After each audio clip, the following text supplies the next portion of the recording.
Excuse me, Dhaka medical কলেজের mental health ডিপার্টমেন্টটা কোন দিকে? মেন্টাল হেলথ বিভাগ খুঁজছেন কেন? আপনি কি পাগল? বিশ্বাস করেন, এবার দেশে আসার আগে একদম ঠিকঠাক ছিলাম, কিন্তু দেশে আসার পর হচ্ছে পাগল হয়ে গিয়েছে। ওনার নাম মেঘ, উনি কানাডায় থাকেন। আমাদের মধ্যে বিয়ের কথাবার্তা চলছে। আই আমাদের হাতে কোনো সময় নেই, আমরা এখন নীল খেতে যাবো বই কিনতে। হাই, কালকে ফ্রি আছেন? আমি আপনার জন্য প্রতিদিনই ফ্রি। সিনেমার মতো ডায়লগ ছাড়বেন না। শোনেন, কালকে আপনাকে নিয়ে সপ্তপুর যাব, আমার দাদা বাড়ি। বাই।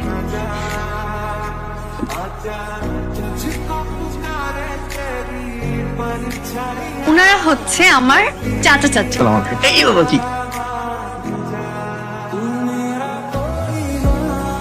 দাদি আসি। এসো ভাই। ভালো থাকবেন আপনি। শোন, ছেলেটাকে কিন্তু আমার খুব পছন্দ হয়েছে। আমার মন বলছে ওর মনটা তো দাদার মতো সুন্দর। ও তোকে অনেক ভালোবাসবে রে, তোর দাদা যেমন আমাকে ভালোবাসতো। দেরি করিস না, ওকে বিয়ে করে ফেল। যা।